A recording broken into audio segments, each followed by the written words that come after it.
Hello everyone, welcome to civil वाला daily current affairs. आज है 7 सितंबर और शुरू करते हैं आज का डिस्कशन। सबसे पहले देखते हैं आज का रिवीजन क्वेश्चन, उसका आंसर। हायाको मियाज़ाकी को पर्यावरण संरक्षण और एनिमेशन के माध्यम से शांति को बढ़ावा देने में उनके महत्वपूर्ण योगदान के लिए 2024 का प्रतिष्ठित रेमन मैग्सेसे पुरस्कार से सम्मानित किया गया है। वह किस देश से रिलेटेड है? तो जापानीज़ हैं, ये याद रखिएगा। जो हायाको मियाज़ाकी हैं जिन्हें रेमन मैग्सेसे पुरस्कार किया है, वो कहाँ के हैं? जापान के। और रेमन मैग्सेसे वगैरह नोबेल पुरस्कार और जो हमारा ऑस्कर होता है, फिल्म फेयर होते हैं, नेशनल अवार्ड्स होते हैं, ये काफ़ी एग्ज़ाम में पूछे जाते हैं, तो इन्हें ज़रूर याद रखिएगा। नेक्स्ट हमारा दीप्ति जीवन जी ने 2024 पेरिस पैरा ओलंपिक्स की महिला 400 मीटर T20 इवेंट में कौन सा पदक जीता है? तो ये है हमारा कांस्य इन्होंने पदक जीता है। भारत की दीप्ति जीवन जी ने पेरिस पैरा ओलंपिक्स 2024 में महिला 400 मीटर T20 दौड़ में कांस्य पदक जीता है और उन्होंने ये दौड़ 55.82 सेकंड में पूरी की है। तो इस तरीके के जो क्वेश्चन, जैसे आरओ का अगर आपने एग्ज़ाम दिया होगा, उसमें भी खिलाड़ी और उनसे रिलेटेड, जैसे कि 400 मीटर की इन्होंने जो है दौड़ पार की है, तो ये इस तरीके से क्वेश्चंस पूछे गए थे, तो आप इसको भी याद रखिएगा। जैसे अगर जेवलिन थ्रो है, नीरज चोपड़ा ने फेंका है, तो उसका जो पूछ लेंगे कि उन्होंने कितना मीटर का जो है जेवलिन थ्रो फेंका था, तो इस तरीके का भी आप याद रखिएगा। नेक्स्ट क्वेश्चन है, हाल ही में किस राज्य सरकार ने अपराजिता महिला और बाल विधेयक 2024 पारित किया है? Which state government recently passed Aparajita women and child bill 2024? RG Kar medical college में जो घटना हुई थी, उसी को ध्यान में रख करके ये बिल पारित किया गया है और इस विधेयक का उद्देश्य महिलाओं और बच्चों के लिए सुरक्षा को मजबूत करना है।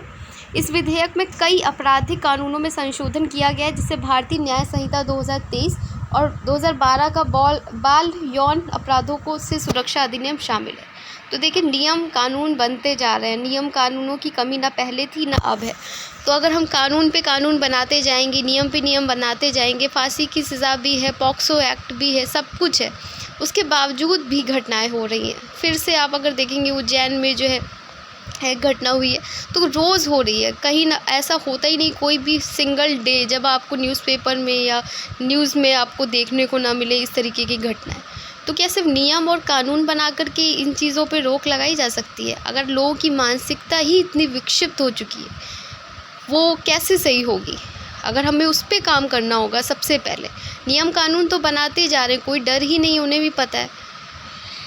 नेक्स्ट हमारा क्वेश्चन है, हाल ही में किस संगठन ने भारत विकास अपडेट बदलते वैश्विक संदर्भ में भारत के व्यापार अवसर रिपोर्ट जारी की है? तो आप इन टॉपिक पे भी कमेंट में लिखा करिए, क्योंकि हम लोग जिस तरीके से चीज़ों को देखते हैं, समझते हैं, नॉर्मल लोग उसको उस तरीके से नहीं देखते, एक न्यूज़ की तरह देखते हैं। पर हमारे लिए है कि हम कल जब हम उस पोजीशन में पहुँचेंगे, तब हमारे पास में कई सारे अधिकार होंगे। हम क्या कर सकते हैं? अगर हम उस पोजीशन पे होते तो ऐसी चीज़ों के लिए हम क्या करते? तो आप ये कमेंट सेक्शन में बता सकते हैं अगर आपको कोई आइडिया हो तो। Which organization recently Indian development update India's trade opportunities in changing global context report, ये किसकी है? विश्व बैंक की है। तो कोई रिपोर्ट होती है, कोई इंडेसेस होते हैं, कोई सैन्य अभ्यास है, इस तरीके के जो क्वेश्चंस होते हैं, जो टॉपिक्स होते हैं, वो स्पेशली प्रीलिम्स के लिए इंपॉर्टेंट होते हैं। जैसे कोई IIT न्यूज़ में है, जैसे कार्टी सेल थेरेपी वाला है, तो ये पता है कि IIT मुंबई का से रिलेटेड है, तो वो इससे रिलेटेड क्वेश्चन जो होते हैं, जैसे IIT से रिलेटेड क्वेश्चन है, वो आपसे ज़रूर पूछ लिए जाते हैं, तो इन्हें भी याद रखिएगा। साथ ही जो रिपोर्ट्स होती है उन्हें भी ध्यान रखिएगा। अब इन्होंने बताया है कि जो फाइनेंशियल ईयर 2024-25 है, उसमें विकास दर बताई है 7%। ठीक है। नेक्स्ट हमारा क्वेश्चन है, किस राज्य विधानसभा ने हाल ही में शून्यकाल की शुरुआत करके एक नई विधायी प्रक्रिया शुरू की? जैसा कि आपको पता भी होगा कि शून्यकाल, 0 आवर जैसा कुछ है नहीं, ना ही हमारे कॉन्स्टिट्यूशन में लिखा है। ये भारत की परंपरा है अपनी खुद की, तो उसी को आप स्टेट भी इम्प्लीमेंट कर रहे हैं। Which state assembly recently introduce a new legislative practice by launching 0 hour? तो इसका जो सही आंसर है वो है हमारा हिमाचल प्रदेश। हिमाचल प्रदेश विधानसभा ने पहली बार अपनी कार्यवाही में शून्यकाल की शुरुआत की है। शून्यकाल 1960 के एक दशक की एक भारतीय संसदीय खोज है और जिसे धीरे धीरे अब राज्य की जो विधानसभाएं, स्टेट की असेंबली हैं, वो भी अपनाने लगी हैं। ये एक परंपरा है, कोई नियम नहीं है, ना ही हमारे कॉन्स्टिट्यूशन में इस तरीके का कोई उल्लेख है, लेकिन अब कौन सी स्टेट इसको अपना रही है? हिमाचल प्रदेश। नेक्स्ट हमारा क्वेश्चन है, हाल ही में खबरों में देखा गया बांदीपुर टाइगर रिजर्व किस राज्य में स्थित है? Bandipur tiger reserve recently seen in news is located in which state? तो ये कर्नाटका में है। कोई टाइगर रिजर्व है, नेशनल पार्क है, कोई वाइल्ड लाइफ सेंचुरी है, रामसर साइट्स हैं, या यूनेस्को की जो साइट वर्ल्ड हेरिटेज साइट होती हैं वो हैं।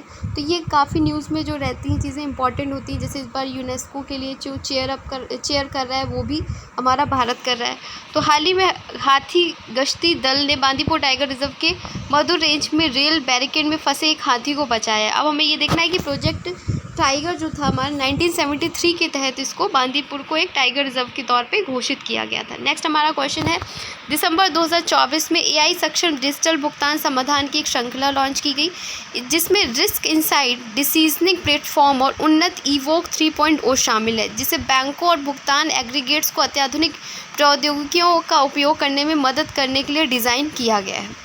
तो ये किसके ने NPST ने ये लॉन्च किया है। नेक्स्ट हमारा क्वेश्चन है, केंद्रीय डिपॉजिटरी सेवाएं लिमिटेड के प्रबंधक निदेशक और CEO के रूप में किसे नियुक्त किया गया है? तो CEO नियुक्त किया गया है नेहल वोरा को नियुक्त किया गया है इसका CEO।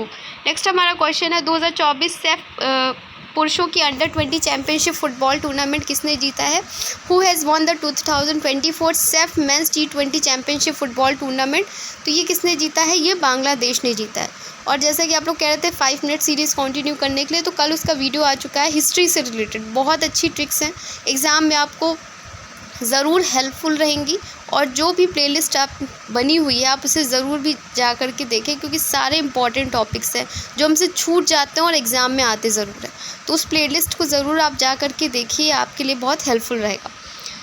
नेक्स्ट हमारा क्वेश्चन है, फ्रांस की प्रमुख कॉस्मेटिक निर्माता कंपनी लॉरियल पेरिस ने किस बॉलीवुड अभिनेत्री को अपना नया वैश्विक ब्रांड एम्बेसडर बनाया है? Leading French cosmetic L'Oreal Paris has dropped in Bollywood actors and it's new global brand ambassador बनाया गया है आलिया भट्ट को।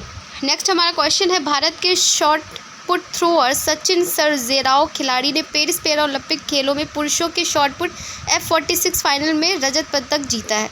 तो ये याद रखिएगा, उन्होंने कौन सा पदक जीता है? रजत पदक जीता है। और आज के जो टेक्स्ट क्वेश्चन है हमारा स्टैटिक वाला, आद्य धारा निराधारा नेरा लंबा सरस्वती, इस प्रकार एक कवि ने निम्नलिखित में से किस राजा के निधन पर शोक व्यक्त किया था? इसी तरीके के क्वेश्चन देखने को मिलते हैं। उस समय लगता है कि पता नहीं कहाँ से आ गए क्वेश्चंस। तो ये हमारा स्टैटिक क्वेश्चन है। ऑप्शन है हमारा चहमान विशाल देव, चंदेल कीर्ति वर्मा, मिहिर भोज या भोज परमार। इसका आंसर आपको बताना है। नेक्स्ट क्वेश्चन हमारा, निम्नलिखित अरब विद्वानों में से किसने वाराणसी में एक दशक तक संस्कृत और खगोल विज्ञान का अध्ययन किया? Who among the following Arab scholar studied Sanskrit and astronomy for a decade at Varanasi? Alberuni, Amir Khusro, अलबिदारी, अलमशर। नेक्स्ट हमारा क्वेश्चन है करंट वाला, जिसका आंसर आपको करना है। हाल ही में किस संगठन ने भारत विकास अपडेट बदलते वैश्विक संदर्भ में भारत के व्यापार अवसर रिपोर्ट जारी की? इन सभी के आंसर आपको करने हैं और ज़्यादा से ज़्यादा कमेंट सेक्शन में आप लोग एक्टिव रहा करिए, क्योंकि क्वेश्चन पूछने का पर्पस यही होता है कि आपको वो याद रहे। और अगर आपको वो नहीं आता है आप गूगल कर लीजिए, लेकिन कमेंट सेक्शन में लिखिए ज़रूर। तो आज का डिस्कशन यहीं तक था, कल मिलते हैं एक नए डिस्कशन के साथ में। तब तक अपना ख्याल रखिए और पढ़ाई करते रहिए। धन्यवाद।